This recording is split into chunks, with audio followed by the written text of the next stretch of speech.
ಇವತ್ತು ನಮ್ಮ ಮನೆಯಲ್ಲಿ ಬೆಳೆದಿರುವಂಥ ಬಾಳೆಕಾಯಿ ನೋಡಿ. ಬಾಳೆಕಾಯಿ ಒಂದು ವಿಡಿಯೋ ಮಾಡೋಕ್ಕೆ ನಾನು ಮರ್ತೋದೆ, ಅಂದರೆ ಗಿಡದಲ್ಲಿ ಬಿಟ್ಟಿರೋದು, ಅದರಿಂದ ಫೋಟೋನ ಹಾಕಿದ್ದೀನಿ ನೋಡಿ. ಊರಿಂದ ತಂದಿರುವಂಥದ್ದು. ಈಗ ಇದ್ರದ್ದೊಂದು ಫ್ರೈ ಮಾಡಿ ತೋರಿಸ್ತೀನಿ. ಇದರಲ್ಲಿ ಒಂದು ಸ್ವಲ್ಪ ಬಾಳೆಕಾಯಿನ ತೊಗೊಂಬಂದಿದ್ದೆ ಊರಿಂದ ನಾನು. ಬನ್ನಿ ಹಾಗಾದರೆ ಬಾಳೆಕಾಯಿ ಫ್ರೈ ಹೇಗೆ ಮಾಡೋದು ಅಂತ ನೋಡೋಣ. ನೋಡಿ, ಇಲ್ಲಿ ಒಂದು 3 ಬಾಳೆಕಾಯಿನ ತೊಗೊಂಡಿದ್ದೀನಿ. ಫಸ್ಟು ಸ್ವಲ್ಪ ನೀರನ್ನು ಕೂಡ ತಗೊಂಡಿದ್ದೀನಿ. ನೀರಿಗೆ ಸ್ವಲ್ಪ ಅರಿಶಿನ ಹಾಕಿ ಇಡ್ತೀನಿ. ನಂತರದಲ್ಲಿ ಬಾಳೆಕಾಯಿ ಕಟ್ ಮಾಡಿದ್ಮೇಲೆ ಕಟ್ ಮಾಡಿರುವಂಥ ಬಾಳೆಕಾಯಿ ಸ್ಲೈಸ್ನ ನಾನು ಅರಿಶಿನ ನೀರಲ್ಲೇ ಹಾಕಿಡ್ತೀನಿ, ಯಾಕಂದರೆ ಅದು ಕಪ್ಪಾಗೋದಿಲ್ಲ ಬೇಕಾದ್ರಿಂದ. ನೋಡಿ, ಈ ರೀತಿಯಾಗಿದೆ. ತುಂಬಾ ಚೆನ್ನಾಗಿದೆ ಬಾಳೆಕಾಯಿ. ಮತ್ತು ನಮ್ಮ ಒಂದು ಮನೆಯಲ್ಲೇ ಬಿಟ್ಟಿರೋದು ಅಂತ ತುಂಬ ಒಂಥರ ಖುಷಿ ಇರುತ್ತಲ್ವ. ನೋಡಿ, ಈ ರೀತಿಯಾಗಿ ನಾನು ಇಲ್ಲಿ ಗೆರೆಗಳನ್ನು ಹಾಕ್ಕೊಳ್ತಿದ್ದೀನಿ, ಯಾಕಂದರೆ ಇದರ ಒಂದು ಸಿಪ್ಪೆನ ಆರಾಮಾಗಿ ತೆಗಿಬೋದು ಗೆರೆ ಹಾಕ್ಕೊಂಡ್ರೆ. ಇಲ್ಲಾಂದರೆ ಕೆಲವೊಬ್ಬರು ಬೇರೆ ಬೇರೆ ಟೆಕ್ನಿಕ್ಕಿಂದ ತೆಗಿತಾರೆ. ನೋಡಿ, ಈ ರೀತಿಯಾಗಿ ಬರುತ್ತೆ ಸಿಪ್ಪೆ. ಮತ್ತು ಸಿಪ್ಪೆ ಕೂಡ ಎಷ್ಟು ತೆಳ್ಳಗಿದೆ ನೋಡಿ. ಒಂದೊಂದು ಬಾಳೆಕಾಯ್ದು ಸಿಪ್ಪೆ ತುಂಬಾ ದಪ್ಪ ಇರುತ್ತೆ, ಒಂದೊಂದು ಬಾಳೆಕಾಯ್ದು ಒಂದು ತೆಳ್ಳ ಇರುತ್ತೆ. ನೋಡಿ, ಈ ರೀತಿಯಾಗಿ ಬಾಳೆಕಾಯ್ದು ನಾನು ಸಿಪ್ಪೆನ ತೆಗಿತಾ ಇದ್ದೀನಿ. ತೆಗೆದಾದ್ಮೇಲೆ ಇದನ್ನು ನಾನು ಸಣ್ಣದಾಗಿ ಸ್ಲೈಸ್ನ ಮಾಡ್ತಿದ್ದೀನಿ. ಕೆಲವೊಬ್ಬರು ಚಿಪ್ಸ್ ಮಾಡಬೇಕಾದ್ರೆ ಇದನ್ನು ರೌಂಡಾಗಿ ಕಟ್ ಮಾಡ್ಕೊಳ್ತಾರೆ. ನಾನಿಲ್ಲಿ ಫ್ರೈ ಮಾಡಬೇಕಾಗಿರೋದ್ರಿಂದ ಇಲ್ಲಿ ಉದ್ದುದ್ದನಾಗಿ ನಾನು ಇದನ್ನು ಕಟ್ ಮಾಡ್ಕೊಳ್ತಾ ಇದ್ದೀನಿ. ನೋಡಿ, ಒಂಚೂರು ಇಲ್ಲಿ ಒಂದು ಹಸಿರು ಭಾಗ ಇಲ್ಲ. ಈಗ ಇದನ್ನು ನೀವು ಅಡ್ಡನಾಗಿ 2 ಭಾಗಗಳನ್ನು ಮಾಡಿಬಿಟ್ಟು ಉದ್ದನ ಕಟ್ ಮಾಡ್ಕೋಬೋದು, ಇಲ್ಲ ನೀವು ಡೈರೆಕ್ಟಾಗಿ ಉದ್ದನ ಕಟ್ ಮಾಡ್ಕೋಬೋದು. ನಾನು ಡೈರೆಕ್ಟಾಗಿ ಇಲ್ಲಿ ಉದ್ದುದನ್ನು ಕಟ್ ಮಾಡ್ಕೊಳ್ತಾ ಇದ್ದೀನಿ. ನೋಡಿ, ಈ ಒಂದು ಸೈಜಲ್ಲಿ ತೆಳ್ಳನ ಕಟ್ ಮಾಡಿಕೊಂಡ್ರೆ ಫ್ರೈ ಬೇಗ ಕೂಡ ಆಗುತ್ತೆ, ತಿನ್ನೋಕ್ಕೂ ಕೂಡ ಚೆನ್ನಾಗಿರುತ್ತೆ. ನೋಡಿ, ಈ ರೀತಿ ಕಟ್ ಮಾಡ್ಕೊಳ್ತಾ ಇದ್ದೀನಿ. ಸ್ವಲ್ಪ ಈ ಬಾಳೆಕಾಯಿ ಏನಾಗುತ್ತೆ, ಸ್ವಲ್ಪ ಅಡ್ಡನಾಗಿದ್ದುಬಿಟ್ರೆ, ಅಂದರೆ ಸ್ವಲ್ಪ ಬೆಂಡಾಗಿದ್ದರೆ ಕಟ್ ಮಾಡೋಕ್ಕೆ ಸ್ವಲ್ಪ ತೊಂದರೆ ಆಗುತ್ತೆ. ನೋಡಿ, ಕಟ್ ಮಾಡಿ ಈ ಥರ ನಾನು ಒಂದು ಬೌಲಿಗೆ ಹಾಕಿಟ್ಕೊಂಡಿದ್ದೀನಿ. ನಂತರ ಒಂದು ಪ್ಲೇಟಿಗೆ ಸ್ವಲ್ಪ ಅರಿಶಿನ ಪುಡಿ ಹಾಕಿದ್ದೀನಿ, ಹಾಗೆ ಸ್ವಲ್ಪ ಖಾರದ ಪುಡಿ, ಹಾಗೆ ಸ್ವಲ್ಪ ಉಪ್ಪು, ನಂತರ ಸ್ವಲ್ಪ ಇಲ್ಲಿ ಹುಣಸೆ ರಸನ ಹಾಕಿಬಿಟ್ಟು ಚೆನ್ನಾಗಿ ಇದನ್ನು ಮಿಕ್ಸ್ ಮಾಡ್ಕೊಳ್ತಾ ಇದ್ದೀನಿ.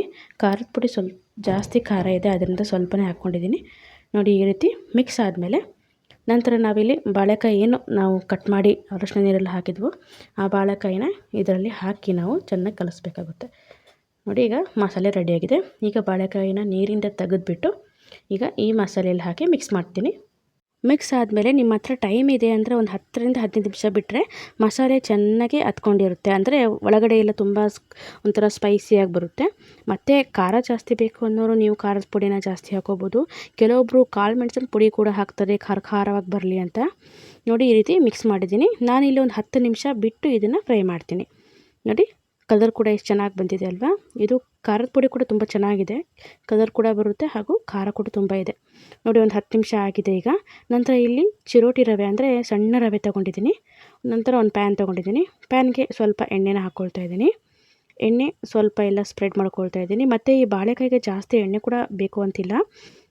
ನೋಡಿ, ಎಣ್ಣೆ ಹಾಕಿದ್ಮೇಲೆ ನಂತರ ನಾವಿಲ್ಲಿ ಮಸಾಲೆ ಹಚ್ಚಿರುವ ಬಾಳೆಕಾಯಿ ನೋಡಿ 10 ನಿಮಿಷ ಆಗಿದೆ. ಈಗ ಇದನ್ನು ನಾನು ರವೆಯಲ್ಲಿ ಈ ಥರ ಉಳ್ಳಾಡಿಸ್ಬಿಟ್ಟು ತವೆ ಮೇಲೆ ಇಡ್ತಾ ಹೋಗ್ತೀನಿ. ಕೆಲವೊಬ್ರು ಇದಕ್ಕೆ ಕಬಾಬ್ ಪೌಡ್ರೆಲ್ಲ ಹಾಕಿ ಎಣ್ಣೆಯಲ್ಲೇ ಫ್ರೈ ಮಾಡ್ತಾರೆ, ಬಟ್ ಈ ಥರ ಮಾಡೋದ್ರಿಂದ ತುಂಬ ಟೇಸ್ಟ್ ಚೆನ್ನಾಗಿರುತ್ತೆ ಮತ್ತು ಎಣ್ಣೆ ಕೂಡ ಕಮ್ಮಿ ಹಿಡಿಯುತ್ತೆ. ನೋಡಿ, ಈ ರೀತಿಯಾಗಿ ಒಂದೊಂದೇ ಬಾಳೆಕಾಯಿ ಪೀಸ್ಗಳನ್ನು ಇಡ್ತಾ ಹೋಗ್ತಿದ್ದೀನಿ. ನೀವು ಬಾಳೆಕಾಯಿನ ಅರ್ಧ ಭಾಗ ಮಾಡಿ ಕೂಡ ನೀವು ಸ್ಲೈಸ್ಗಳನ್ನು ಮಾಡ್ಬೋದು, ಅಂದರೆ ತುಂಬ ಉದ್ದ ಬಾಳೆಕಾಯಿ ಆಗ್ತವೆ ಅಂದರೆ. ನೋಡಿ, ಕೆಲವೊಂದು ನಾನು ಅರ್ಧ ಭಾಗ ಕಟ್ ಮಾಡಿ ಕೂಡ ಮಾಡಿದ್ದೀನಿ. ನೋಡಿ, ಈ ರೀತಿಯಾಗಿ ಟೋಟಲ್ 2 ಸರಿ ನಾನು ಬಾಳೆಕಾಯಿನ ಫ್ರೈ ಮಾಡ್ತಿದ್ದೀನಿ. ಮೇಲಿಂದ ಸ್ವಲ್ಪ ಎಣ್ಣೆ ಹಾಕಿಬಿಟ್ಟು ಇದನ್ನು ತಿರ್ಗಾ ಮರ್ಗ ಮಗ್ಚಿದ್ರೆ ಸೂಪರಾಗಿರುವ ಬಾಳೆಕಾಯಿ ಫ್ರೈ ರೆಡಿ. 5 ನಿಮಿಷದಲ್ಲಿ ರೆಡಿ ಆಗುತ್ತೆ. ನೋಡಿ, ಎಣ್ಣೆನೂ ಜಾಸ್ತಿ ಇಲ್ಲ ಹಾಗೂ ರವಾ ಫ್ರೈ ಆಗಿರೋದ್ರಿಂದ ತುಂಬಾ ಟೇಸ್ಟಿಯಾಗಿರುತ್ತೆ. ಹಾಗೂ ನಿಮಗೆ ಜಾಸ್ತಿ ಕ್ರಿಸ್ಪಿ ಆಗಬೇಕು ಅಂದರೆ ನೀವು ಜಾಸ್ತಿ ಇದನ್ನು ಫ್ರೈ ಮಾಡ್ಕೊಳ್ಳಿ, ಇಲ್ಲ ಸ್ಮೂತ್ ಆಗಬೇಕು ಅಂದರೆ ಒಂದು 5 ನಿಮಿಷ ಫ್ರೈ ಮಾಡಿದರೆ ಸಾಕು. ಮತ್ತು ಬಾಳೆಕಾಯಿ ಆಗಿರೋದ್ರಿಂದ ಬೇಗನೆ ಫ್ರೈ ಆಗುತ್ತೆ. ನೋಡಿ, ಇಷ್ಟೇ. ಈಗ ಚೆನ್ನಾಗಿ ಕೂಡ ಫ್ರೈ ಆಗಿದೆ. ಸ್ವಲ್ಪ ದಪ್ಪ ಇರೋದನ್ನು ಮಧ್ಯದಲ್ಲಿಡಿ, ಬೇಗ ಫ್ರೈ ಆಗುತ್ತೆ. ನೋಡಿ, ಎಷ್ಟು ತೆಳ್ಳ ಸ್ಲೈಸ್ ಮಾಡಿದ್ದೀವಲ್ಲ. ನಿಮಗೆ ಫ್ರೈ ಆಗಿದೆಯೋ ಇಲ್ವೋ ಅಂತ ಈ ರೀತಿ ಸ್ವಲ್ಪ ನೋಡಿ, ಈ ಚುಂಚ್ಕಾಯಿ ಇರುತ್ತಲ್ಲ, ಸ್ವಲ್ಪ ಈ ಥರ ಪ್ರೆಸ್ ಮಾಡಿದ್ರೆ ಸಾಕು, ಆರಾಮಾಗಿ ಗೊತ್ತಾಗುತ್ತೆ ಫ್ರೈ ಆಗಿದೆ ಅಂತ. ನೋಡಿ, ಈ ರೀತಿ ನಾವು ಸ್ವಲ್ಪ ಚುಂಚ್ಕಾಯಿ ಇಟ್ಟರೆ ಸಾಕು, 2 ಭಾಗಗಳಾಗಿ ಕಟ್ಟಾಯಿತು. ಇದು ಸ್ಮೂತಾಗಿ ರೆಡಿಯಾಗಿದೆ, ಅಂದರೆ ಎಲ್ಲರೂ ತಿನ್ಬೋದು, ಗಟ್ಟಿ ಒಂಥರ ಅನಿಸೋದಿಲ್ಲ. ನೋಡಿ, ಈ ರೀತಿಯಾಗಿ ನೀವು ಕೂಡ ಸಿಂಪಲ್ಲಾಗಿ ಬಾಳೆಕಾಯಿ ಫ್ರೈನ ಮಾಡ್ಕೋಬೋದು. ಹಾಗೂ ಯಾರೆಲ್ಲ ನಮ್ಮ ಚಾನಲ್ನ ನೋಡ್ತಿದ್ದೀರಾ ದಯವಿಟ್ಟು ಸಬ್ಸ್ಕ್ರೈಬ್ ಮಾಡ್ಕೊಳ್ಳಿ, ಲೈಕ್ ಮತ್ತು ಶೇರ್ ಮಾಡಿ. ತುಂಬ ವಿಡಿಯೋಗಳನ್ನು ಹಾಕಿದ್ದೀನಿ, ತುಂಬ ಚೆನ್ನಾಗಿ ಕೂಡ ಸಪೋರ್ಟ್ ಮಾಡ್ತಾಯಿದ್ದೀರಾ. ಹೀಗೆ ನಿಮ್ಮ ಸಪೋರ್ಟ್ ಇರಲಿ ಅಂತ ಹೇಳ್ತಾ ವಿಡಿಯೋ ನೋಡಿದ್ದಕ್ಕೆ ಧನ್ಯವಾದಗಳು. Thank you. ಬಾಯ್.